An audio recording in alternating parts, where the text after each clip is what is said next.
Bismillahirrohmanirrohim. Sayyidunal Masihu fil mahkamati. Sayyidimiz Masih Isa alayhissalom mahkamada, ya'ni sudda. Va kana zalika yawmal jum'ati ba'da al-'asri laylatis sabti.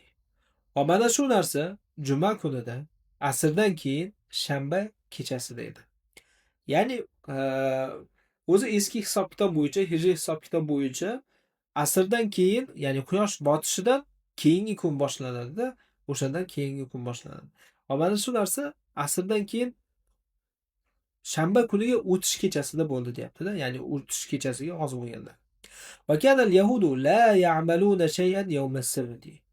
Yahudiylar shanba kunida biror bir ish qilmas edilar. Va kana yawm mu'adlatin va kafina 'anil 'amali. Va mana shu shanba kuni dam olish va ishdan tiyilish kuni edi. فكانوا حريصين كل الحرص على أن يصدر الحكم قبل أن تغرب شمس يوم الجمعة. وحكم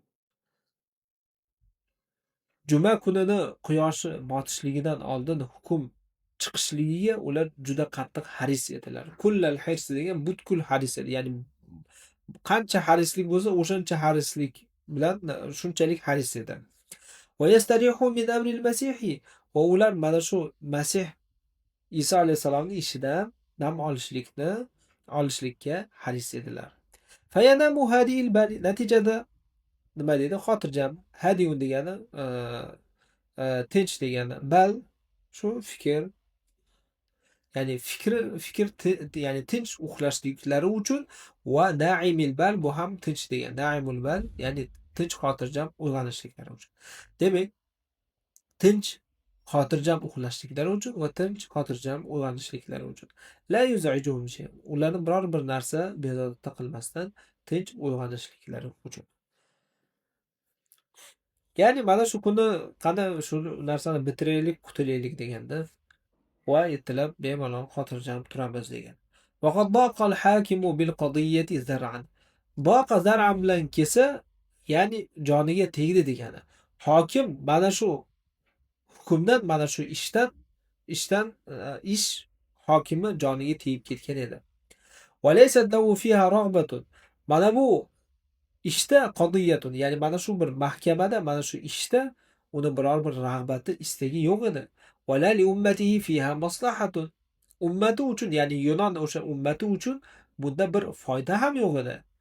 U yahudiylarning muammosini bu yerda Yunon hokim hal qilib nima qiladi? Nima kerak bor boshini og'ritib? Foydasiz ham o'zini ummati uchun. Va qad ihtashada al-yahudu li sama'il hukmi. Yahudiylar hukmni eshitishlik uchun to'plangan edi. Va hum bayna so'ihin va hatifin. Va ular soih, hatif egalasi ham baqirish, shovqin qilish degani. Mutanaddirun masxara qilish, mutahakkimun esa istihzo qilish.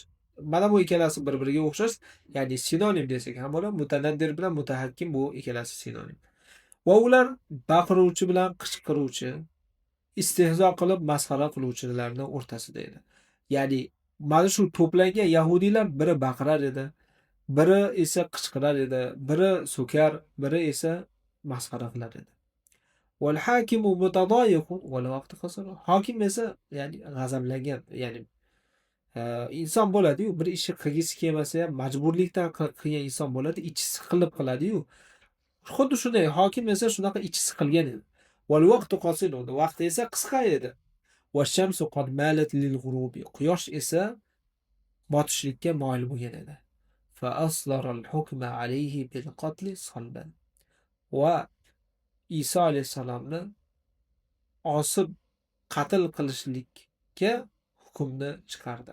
Ya'ni Isa alayhisalom qatl qilinadi, aniqiga xochga osilib, ya'ni xochga osilib qatl qilishlikka hukm chiqarishdi.